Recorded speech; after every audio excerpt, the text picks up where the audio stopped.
And a good afternoon to you, Ted Langdell, Yuba-Sutter.LIVE in our news department here. And just as soon as we get back and get ready to do this, which is the Yuba County Supervisors meeting coming right up here in just a couple minutes, we learned that there is a closure of Lyndhurst Avenue in the vicinity of 5227 to 5238 Lyndhurst Avenue in the Olivehurst area. So there are some things happening there that just happened within the last 20 minutes, but there are fire trucks blocking both lanes of Lyndhurst Avenue right now, down at the Lyndhurst Cottages. Meantime, Yuba County Supervisors are getting ready to resume their meeting, and we will be right back with them right here on Yuba-Sutter.LIVE. Yuba-Sutter.LIVE's local government live streams are presented by Plumas Lake Self-Storage in Plumas Lake, where lifelong local residents are helping other residents keep things safe, providing indoor storage units, outdoor RV and vehicle parking, moving supplies, and Penske truck rentals. Details at plumaslakeselfstorage.com.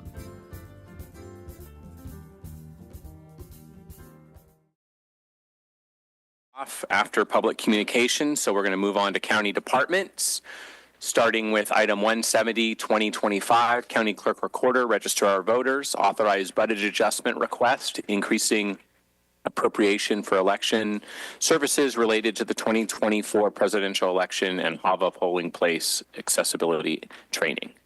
Yes, Donna. Good afternoon. Donna Hilligus, County Clerk Recorder, and I am here today to ask you to approve a budget transfer. The bulk of this budget transfer was generated from the November 2024 presidential primary or presidential general election, in which we had a number of contests that weren't anticipated at the time budget was created. So that generated additional cost. However, it also generated offsetting revenue. A large portion or a substantial portion of that invoice was billed directly to districts and has since been repaid. And so we're asking for those expenses to be offset by revenue. We also have the opportunity for a HAVA polling place accessibility grant in the amount of $20,000. And that will cover such items as any accessibility mitigations necessary at polling sites or trainings. If you have any questions. Any board questions or comments? Okay, any public comment on this item? Okay, seeing none, is there a motion? I'll second it. We have a first and a second, roll call vote, please. Supervisor Vasquez? Yes. Supervisor House? Yes. Supervisor Fuhrer? Yes. Supervisor Bradford? Yes. Supervisor Messick? Yes. Motion passed. Great, thank you.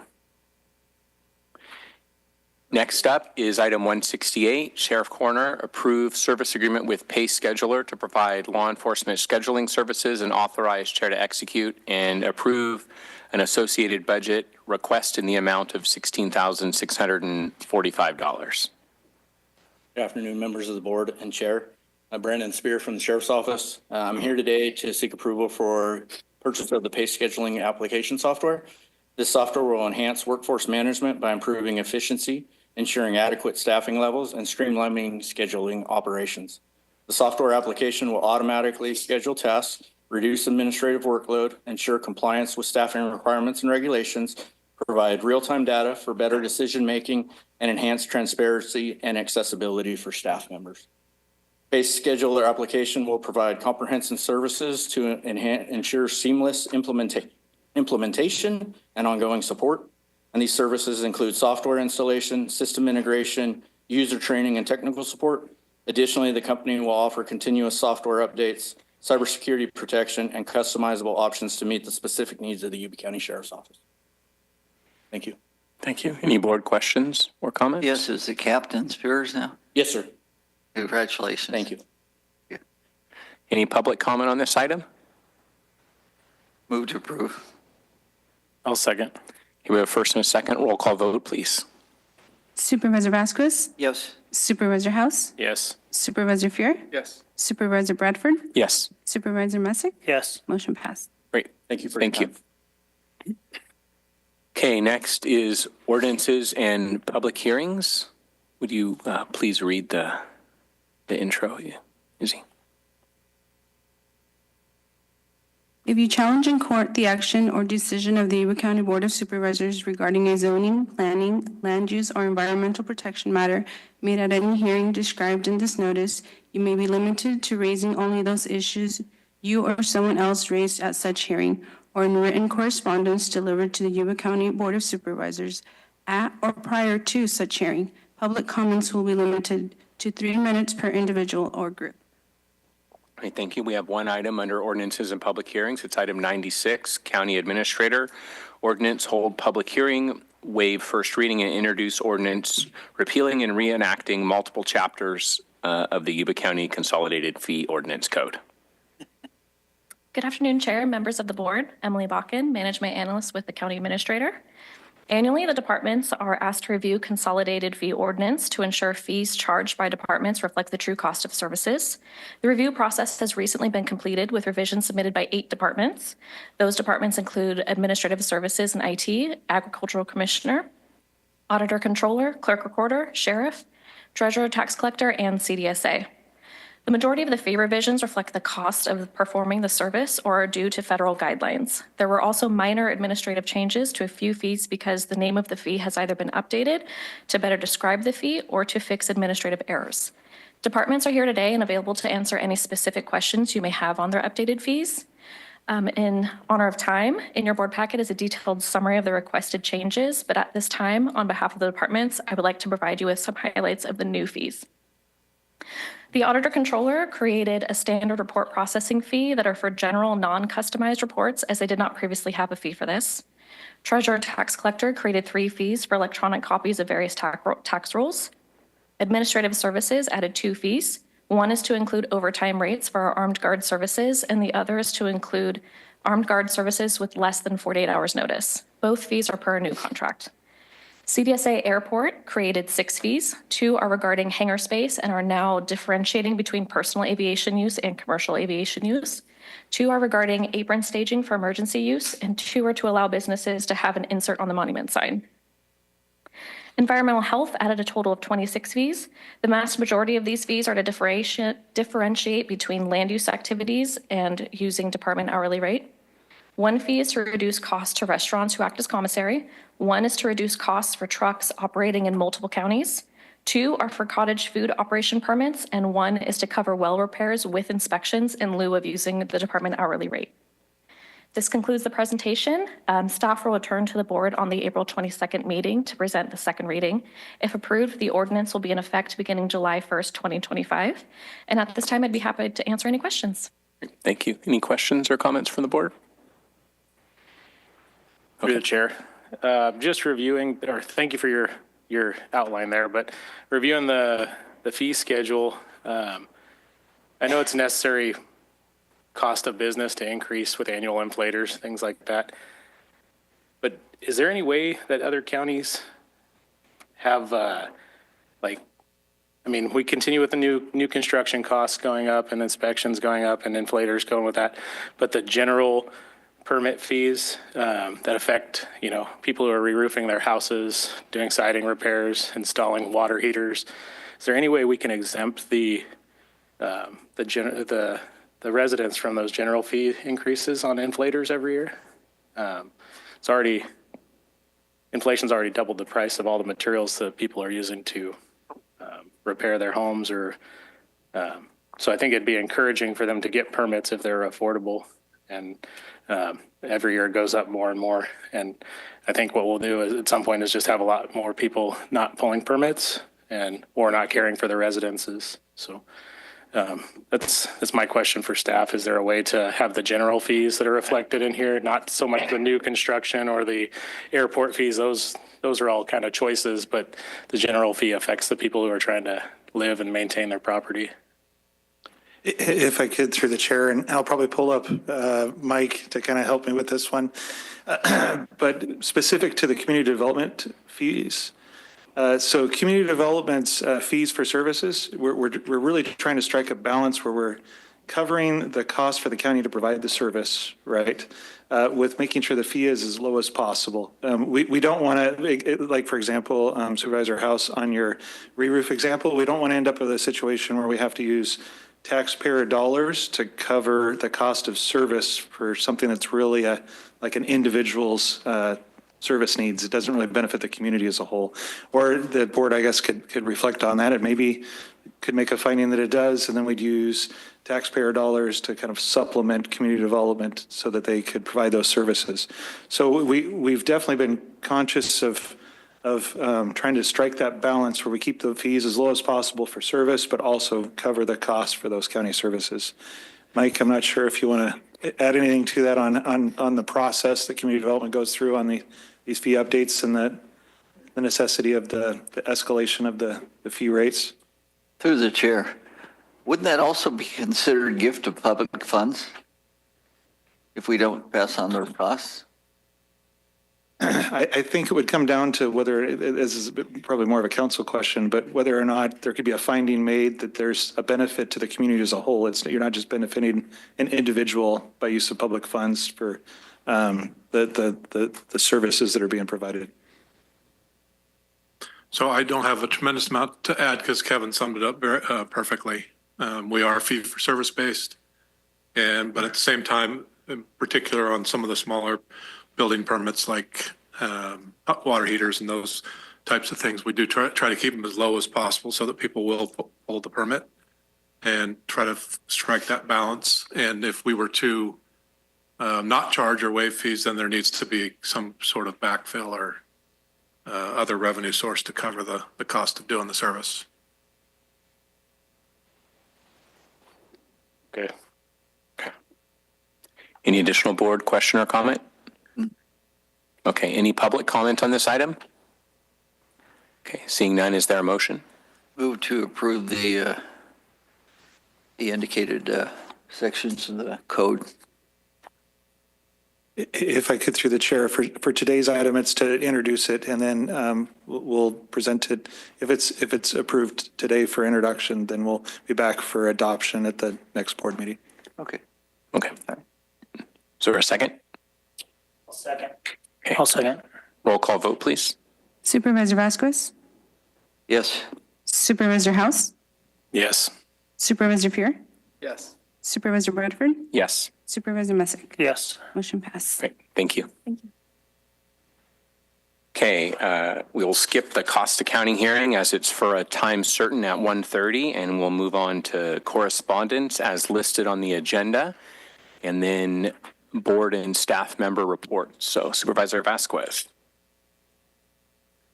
Okay. There was a meeting at the Child Wellness Committee that they passed out some flyers of different things they wanted to do. And there's a term that I kind of rubs me wrong that I mentioned about 2009. We have a park that's called POWMIA Park, and it's referred to as Palmia Park. And it just grated me wrong that we started doing that again. The actual term is POW, missing in action. That's where the black flag comes from. And I would like us not to refer to it in any county meetings as Palmia. So it's out of respect for the people that died so that we can be stupid. And let's see, there was a bill, AB 44.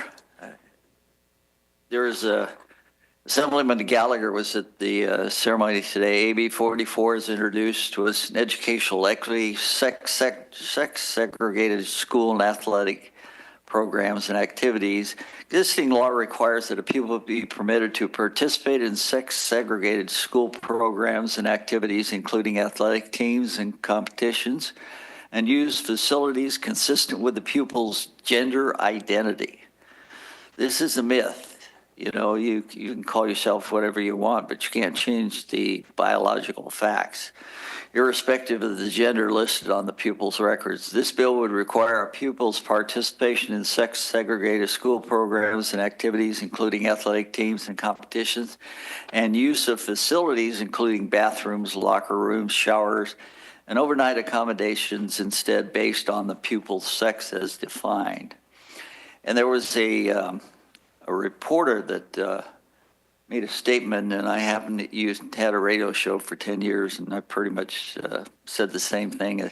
If you would use the force of law to compel young girls to use a changing room with a boy, you are yourselves predators. That was Matt Walsh of Forward. But apparently it didn't get out of committee. It's just one of those things that Sacramento, the Puzzle Palace, does that frustrates a lot of parents, myself included. Okay. Supervisor House. Yeah, just a few things. First one is there's a State Assembly Bill 84. It basically is a anti-charter school bill that's going to take funding away over the next 4 years from most charter schools that serve low income and students of color. That's kind of how they're targeting it. But the bill itself, it removes supports for schools that provide any independent study, and it would affect multiple schools in our district. And we all know the public school side of the house costs a lot of taxpayer dollars to maintain. So the right to have that availability of charter schools in our county is something that we really enjoy. And it's also beneficial for our taxpayers. So I'm just asking that our staff and board look to sign a letter in opposition of Assembly Bill 84. It shows the support of our charter schools in the area. So, and then just a couple of items. I understand we don't want to gift public funds to certain members of the public. But we probably should continue to look at the ability to give grants for certain projects where people can renovate their homes or make necessary repairs or support nonprofits that do. It's really important as we're collecting and being stewards of the taxpayer dollars that we don't forget who pays the taxes. And in the future, I'd also like to see public engagement on anonymous reporting for government waste and things like that could ultimately pay for costs to be reduced to our taxpayers and to our families that are trying to renovate their homes or just have general upkeep. So Kevin, I know I'd mentioned I want to start having regular meetings with you, and that's one of the items. I just want to make sure that we're doing everything we can to have transparency with the public and give the opportunity to help those who actually live here and not just the ones that are building here. So thank you. Through the chair, I have a question on that particular thing. You're asking you to use public funds for people to repair their house. No. Okay, we'll define, when you define it, we'll bring it back for this, but you can't give, you also have to state what specific people are allowed to do that. Okay. Yeah, we have lots of grant programs, and I mean, we have a staff here that can work through grants that could actually help the people who live in our county. And it doesn't have to be grants to repair their home, but it can be a grant to pay the fee that we collect. It could be things to offset number of inspections or streamline inspections. County council before it gets the board. So, thank you. Are your mics on? Okay. Yeah, mine. Supervisor Fear? Just a side note, you guys both approved programs that do exactly that repeatedly. In fact, 2 weeks ago, you approved a program where you give money for people to do repairs of homes, if you read the consent agenda. But anyways, back to this stuff. 2:30 on Thursday is Community Task Force. So I encourage you guys to attend. It'll be at the Rescue Mission. And then there is a Sunday Easter sunrise service at the Sutter Buttes. Absolutely beautiful, 6 a.m. I encourage you guys to attend. Supervisor Messick. Yes, tonight in Brownsville, there's a spaghetti dinner at 5:30 and elections for the Yuba-Feather Community Services Board. I'll be up there speaking. Tomorrow night at Dobbins Organ House Fire at 6:30 p.m. We're all invited. They're going to be dedicating their new fire apparatus that they purchased with Measure K funds. So I'd like to invite my fellow supervisors to attend that. I'll also be there. Next Wednesday on the 16th will be the Yuba County Be Prepared Fair at Foothill Lions Club of Loma Rica. And I will have a booth there. You guys are also invited to that. And also at my booth will be one of my constituents, Jackie Spencer, to sign people up to support having a post office in Loma Rica. And with that said, I would like to have you form an ad hoc committee to look into our entire county and make a recommendation back to the Postal Service for post office and zip codes for the entire county, working with the Sheriff's Department and OES and come up with a plan. So I'm requesting you appoint me and yourself, since our two districts would be the most affected by that. Yeah, thanks for that suggestion. I'm very supportive of that. So with consensus of the board, that's what we need is consensus, right? Or actually, can I just make an ad hoc committee? I always forget. We need to vote on it? I think that there would be a motion and a second to form the ad hoc committee. Okay. Do we have to do it another time then, or can we do it today? My recommendation would be to agendize it, but my understanding of this board has taken the position that they can do it as part of the board member reports. Right. That's what I thought. Okay. So that's a motion. I will make a motion that we form an ad hoc committee to look into the Postal Service entire countywide and make recommendation back to the Postal Service where we would like different zip codes and post offices. And I would request that myself and Supervisor Bradford be on that committee because it has the largest effect in our districts. Is there a second? I'll second it. Okay, all in favor? Aye. Any opposed? Great, motion passes. Thank you. Hezzy, anything from you? Nothing through the chair. Council? Thing from me, thank you. So on the topic of ad hocs, there was also an ad hoc formed earlier this year to address the invitation from Winshan, China, to have us be a sister city. So the chair appointed Supervisors Messick and Fuhrer to that ad hoc. We received the chair received, I think I was copied on it and Supervisor Fuhrer was copied on it, an email request for the county to provide an official letter to the governor of Winshan, China, so that he could submit it to the U.S. State Department to have a visit this next month.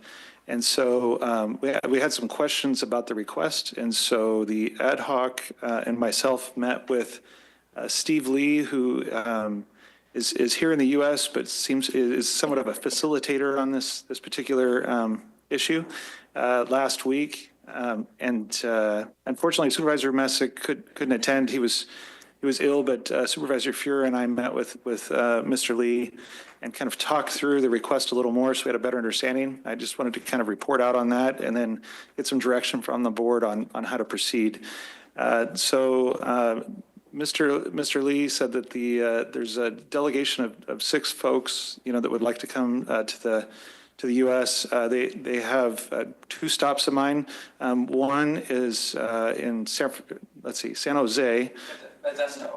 Or Modesto, anywhere, somewhere else in California, and that event occurs on May 23rd, and then they'd like to come visit Yuba County May 24th to the 26th. We was still kind of working through the details, but 3 days, 2 nights. Anyways, we talked through what that would mean as far as their visit and what we would need to do as far as reciprocate in the future.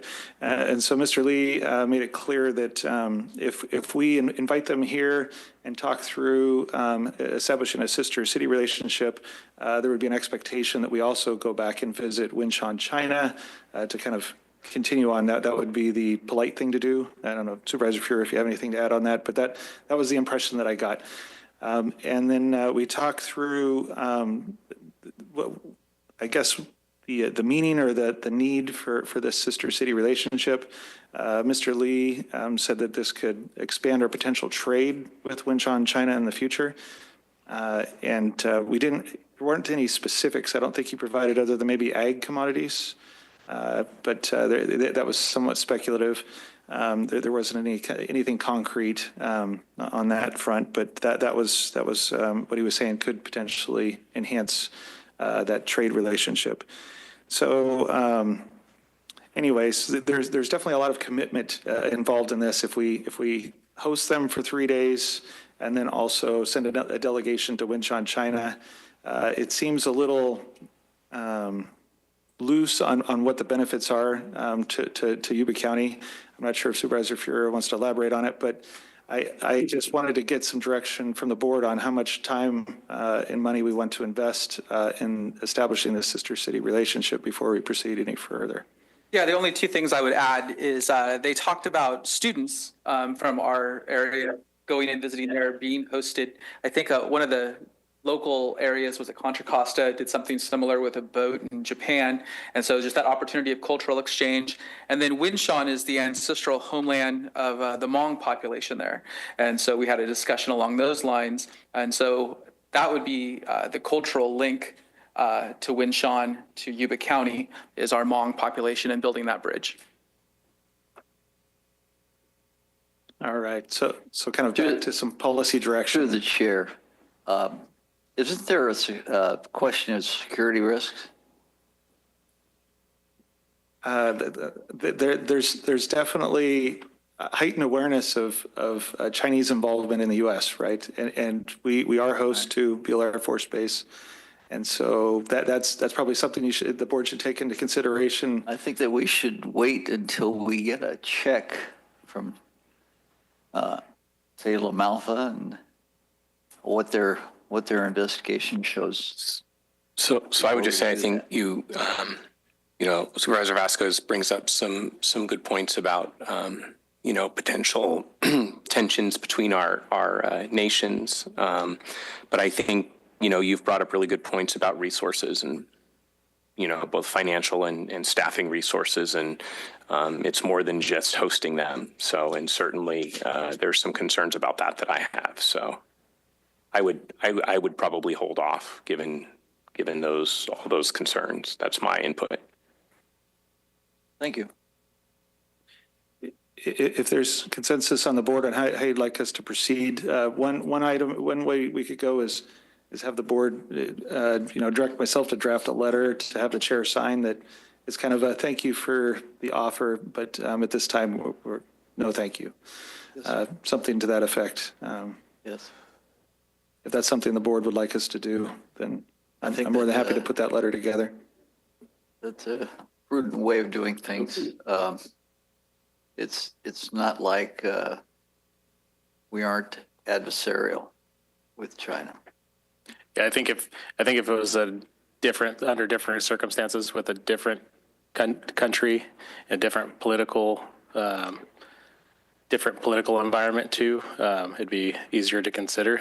So maybe we continue to seek out sister cities and places that provide those cultural connections and opportunities, but with other cities in different countries. Any additional board comment or questions? So it sounds like you've received direction from multiple board members, a majority of the board anyway. So All right, then I'll draft a letter for the chair to sign and send on to the governor of Winshaw. I guess I would just add the note that we actually have spent like the last 50 to 70 years attempting to westernize that area by having them have most favored trade nation status, by having interactions and relationships with them. So usually it's not ostracism and isolation that we've attempted as our political tools to interact with them. It's by engaging with them. That has been our predominant policy for decades. So it's a shame to reverse course on that. And I am very saddened by that. Well, recent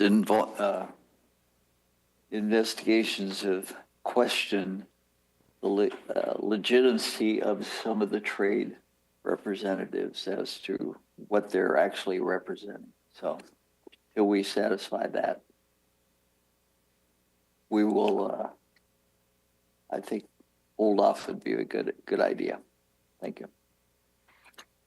Okay, so anything else, Kevin? No, Supervisor Messick, I think you already mentioned the Prepare Fair, right? Yeah. So that's coming up in District 5. We alternate. This is about making sure people are aware of the fire risks that are going to be coming up here quickly. I'm sure spring is in bloom right now. The weeds are growing. We need to make sure you have your defensible space. So we have our fire preparedness fair coming up next week, and then in the fall we'll have our flood preparedness fair down here in the valley. That's it. Great, thank you. Okay, I have one item last week, or I guess maybe two items. Last week was RCRC board meeting, and we also had a carrier of last resort ad hoc committee through RCRC, which I'm participating in. There's some legislation on our consent agenda that we approved a letter of opposition for, which is AB 470, which would relieve AT&T and all other carriers of last resort in the state of those responsibilities if they followed certain parameters. I will say I think that the intention, overall intention of what they're trying to do makes a lot of sense. And the framework, a lot of it makes a lot of sense, but there are certainly some areas that need to be improved, I think, before a lot of the counties can get on board with supporting that, because we are concerned about service for our residents and emergency response capabilities and things like that. And so, you know, there needs to be, if that process is going to move forward, there needs to be oversight and a solution in place for areas that don't have adequate service, and the legislation does not ensure those things. So thank you to the board for supporting that letter of opposition, and hopefully we can work with AT&T and other carriers to you know, allow them to stop providing service where there really is no need, or where there is really multiple other options, and that until such time as every area in the state has viable options, that they need to keep serving those areas that don't. So with that, we'll, I guess, move on to our hearing, our cost accounting hearing at 1:30. You got to take a 5-minute break? Do you need, you can have a 5-minute break. Okay. Okay, so we'll take a 5-minute break, and then we'll do the cost accounting hearing. So.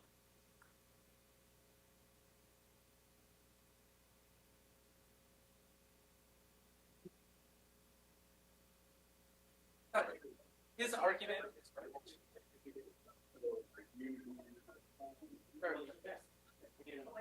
And that's the key. His argument is Thank you.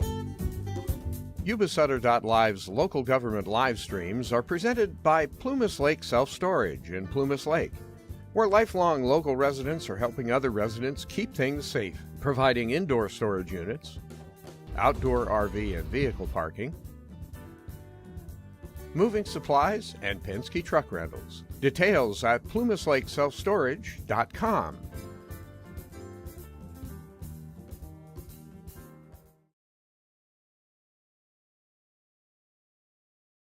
Hi, I'm Neil Goforth of Comfort Keepers of Yuba, Sutter, and Nevada counties. Caring for elders or even yourself has challenges. Comfort Keepers of Yuba, Sutter, and Nevada counties can help you address today's issues and plan for tomorrow with in-home and specialized care for you or your family members. Call us at 530-749-8800. Comfort Keepers of Yuba, Sutter, and Nevada counties.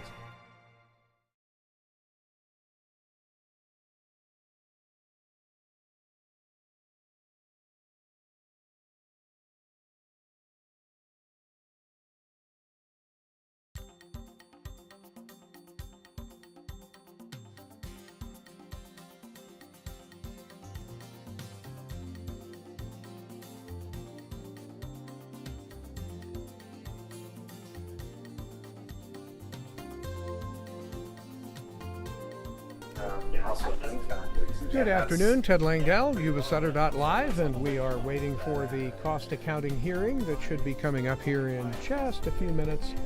Right here as the supervisors in Yuba County take a brief break. They were earlier attending the Officer Rodarte Celebration of Life down at the Hard Rock Casino between Olivehurst, Linda, and Wheatland, and resumed their 9 o'clock meeting at right now, or 1 o'clock I should say. And coming up, what we have is a cost accounting hearing to determine what will happen as a result of county cleanup of some property in Oregon House. That's up on County Road 270. So they're taking a brief break, and we will see what happens in just a few minutes. Earlier this afternoon, it happened around, I guess, 11:30 or so. There was a two-vehicle collision at the road where North Levee Road meets Highway 20, just on the east side of Marysville on the levee there. Two pickup trucks collided and sent one person to Sutter-Roseville Hospital with major injuries, and 3 other people to Rideout Hospital. 6 people in both vehicles. So hopefully those folks are doing much better after some treatment. And then, as we were preparing for this, there was some other sort of a collision down on Lyndhurst Avenue towards the Olivehurst Avenue area that created a road closure for Lyndhurst Avenue in both directions. Anyway, so the supervisors are in the process of getting ready to come back to their meeting, and what they're going to be discussing is what to do, how to determine the cost of enforcements and penalties for property that the county cleaned up on County Road 270 in Oregon House. And you're hearing whatever is going on in the background of the county supervisors' chambers.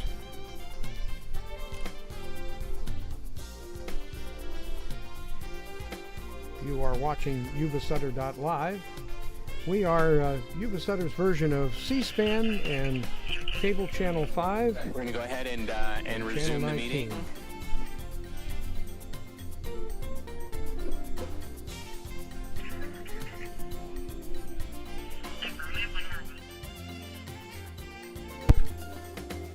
So we are here for a cost accounting hearing. Would you like to read and then do any swearing in, please?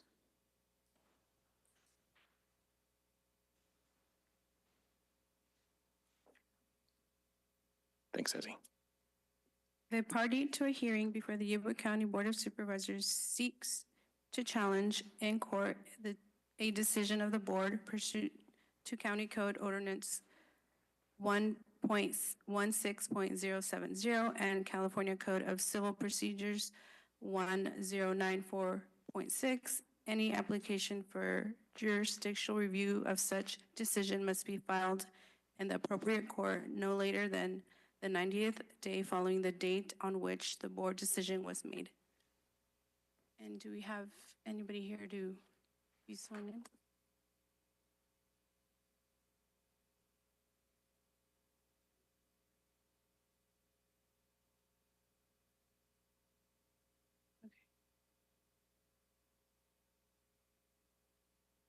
If So we'll anyone's, just have you raise your right hand, sir. Do you solemnly affirm, under penalty of perjury, that the testimony that you shall give in the matter now pending before the board shall be whole truth and nothing but the truth? thank you. We have one item 165, 2025, Community Development and Services Public Hearing, Cost Accounting Hearing to determine the costs of enforcement and penalties to be assessed against property located at 13152 County Road 270 in Oregon House, and the APN is listed, and to authorize a special tax assessment and abatement lien, and I'll open the public hearing.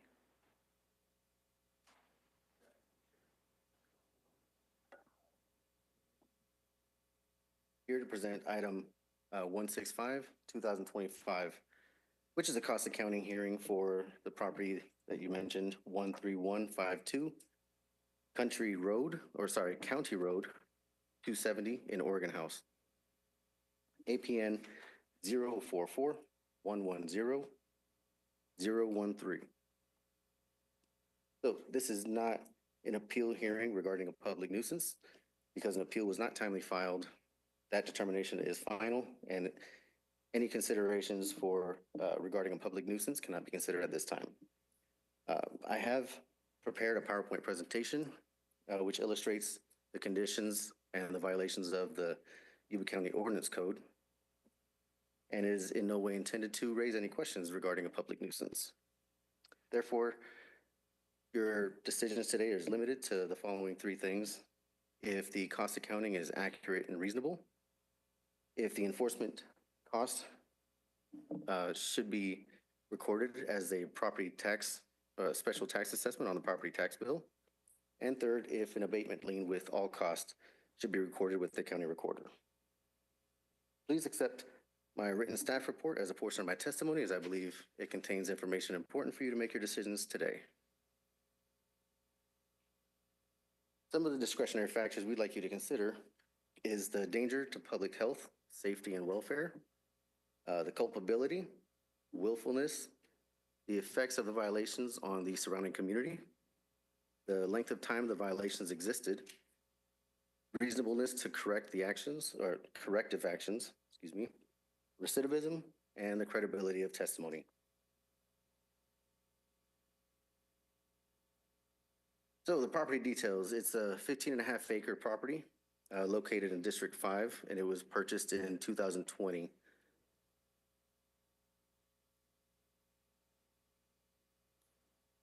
The area this is located is in Oregon House, just south of Marysville Road.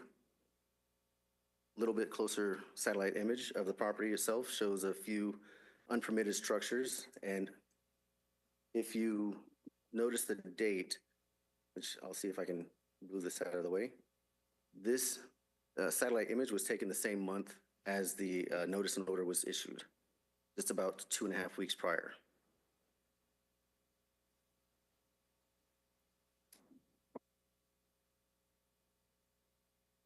All right, so relevant dates. August of 2024, we received a complaint and the case was opened. August 29th, 2024, the notice and order to abate was issued for the cultivation of 778 plants. October 24th, 2024, the marijuana violations were corrected. And December 6th, 2024, a demand for payment was issued, which remains unpaid to this date. This here, you can see the unpermitted structures, the greenhouses with the plants located inside. This is a little bit further back. You can see the junk, trash, debris, water containers. There is an unpermitted structure in the background as well as an outdoor cultivation just behind the black tarp on the left. inside of one of the structures, the plants, along with hazardous electrical, chemicals. And this is after the cleanup, which was a voluntary abatement. And here's our cost accounting, which accounts for 19 and a half hours of staff time for a total of $10,902.20. I have prepared a draft FCO for your consideration, which is consistent with my recommendations, which is adopt the FCOs as written, find the enforcement costs and penalties as exhibited in the cost accounting are accurate and reasonable.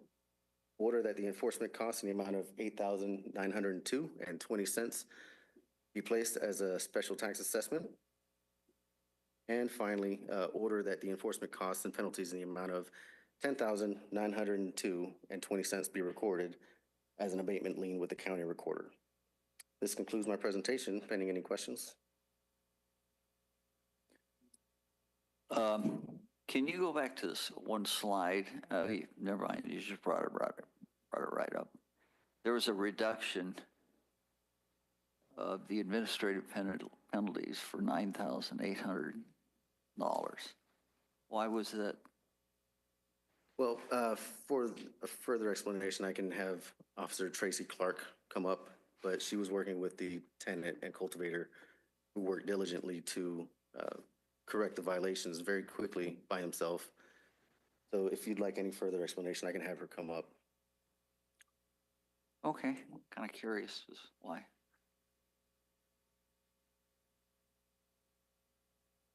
Through the chair, my name is Tracy Clark. I'm a code enforcement officer for Yuba County, and I was the officer in charge of this matter. I had worked with the cultivator. I cannot pronounce his last name. I just call him Devane. And he was very adamant that he wanted to be the one to clean up the mess that he had made. He was working alone, and he had one vehicle and one trailer. He immediately, upon his release from the jail, went to the property and started making the corrections right away, which was the first inspection that I had made, which was 5 days after my notice and order. All of the cannabis and marijuana growing materials had already been removed from the property, and he was actively working on tearing down the illegal construction and removing the debris. So given the circumstances and that he wanted to clear it up himself, I said, you know, when we're done here, we'll take a look at the whole situation and see what we can do. And he did a great deal of work. And on the 54th day, I returned to the property and found that it was in immaculate condition. His family had already gone back to Minnesota. I told him I was going to prepare the final demand with a reduction of the final 2 violations having gone back to the 5th day when I first went out there. So that should just be 2 days of actual penalties instead of the 54 days. Yeah, thank you. Additional board questions? Yeah, through the chair. My question would be on the marijuana grow. So it shows it was completed, cleaned up in October.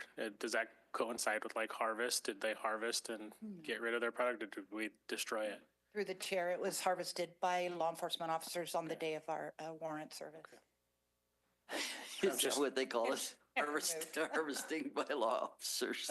The reason I want to know is because there's ongoing grows that seem to get penalized after the fact, and I just, for future, just want to have that to know that what's gone on in the past. So, and then the $9,800 reduction in penalties. I mean, it's nice when we get voluntary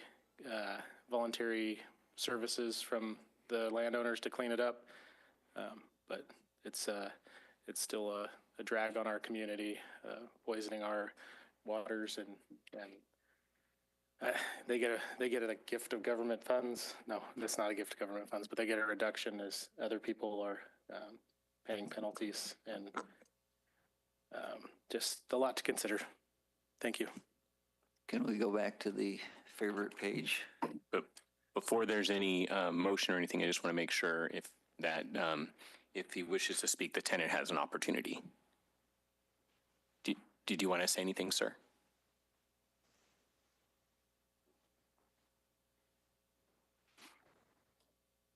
I'm feel guilty. The first thing, they will do this, but I do mistake.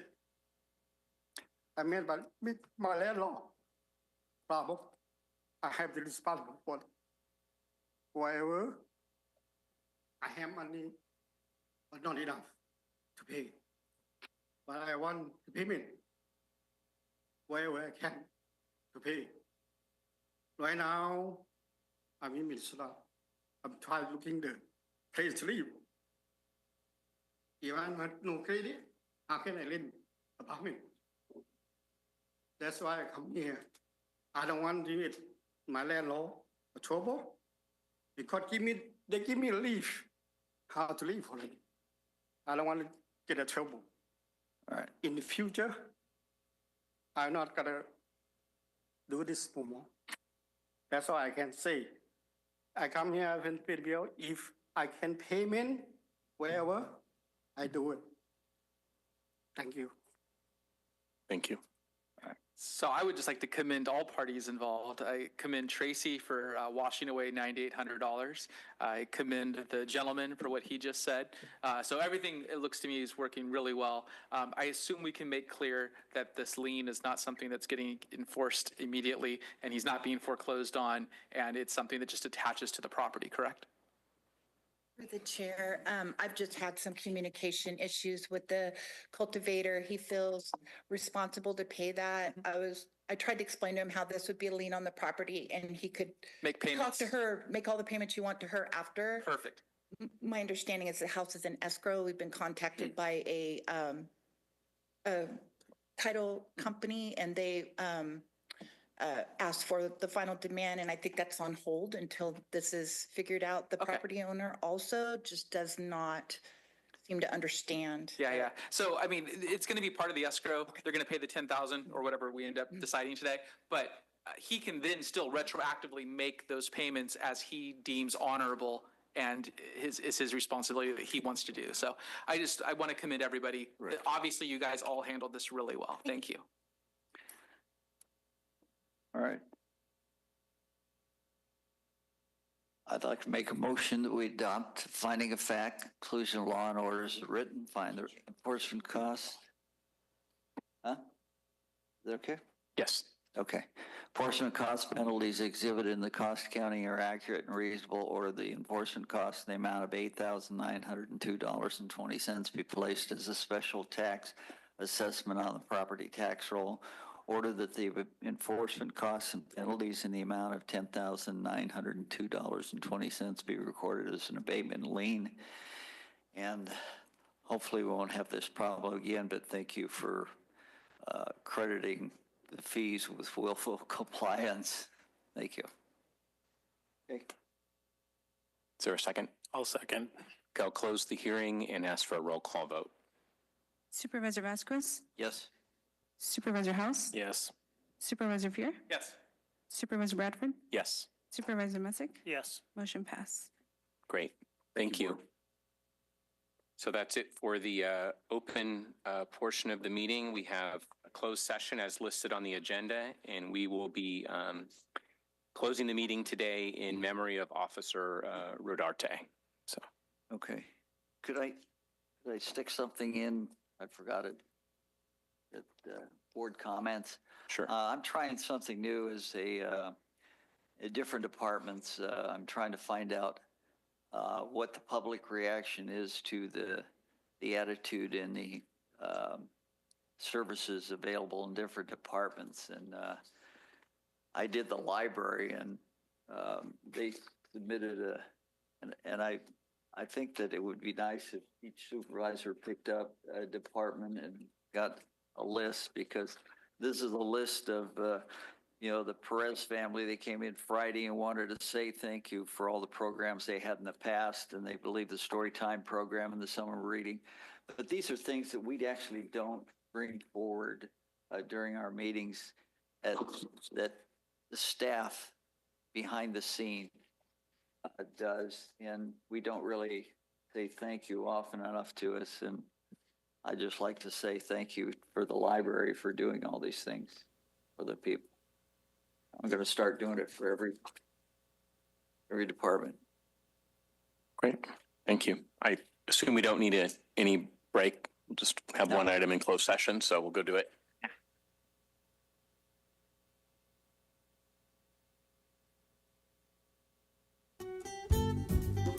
Yuba-Sutter.LIVE's local government live streams are presented by Plumas Lake Self-Storage in Plumas Lake, where lifelong local residents are helping other residents keep things safe, providing indoor storage units, outdoor RV and vehicle parking, moving supplies, and Penske truck rentals. Details at plumaslakeselfstorage.com. Hi, I'm Neil Goforth of Comfort Keepers of Yuba, Sutter, and Nevada counties. Caring for elders or even yourself has challenges. Comfort Keepers of Yuba, Sutter, and Nevada counties can help you address today's issues and plan for tomorrow with in-home and specialized care for you or your family members. Call us at 530-749-8800. Comfort Keepers of Yuba, Sutter, and Nevada counties.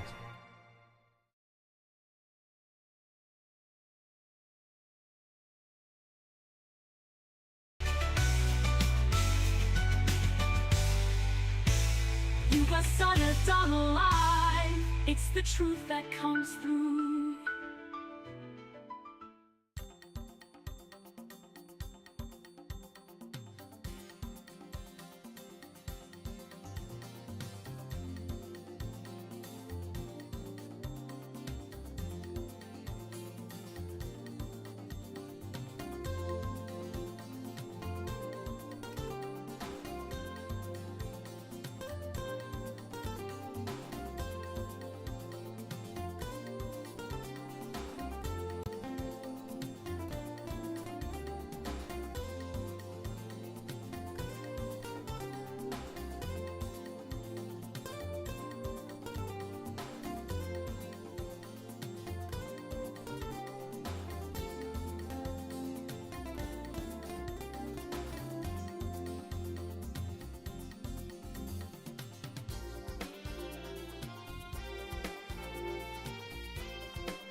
Yuba-Sutter.LIVE. It's the truth that comes through.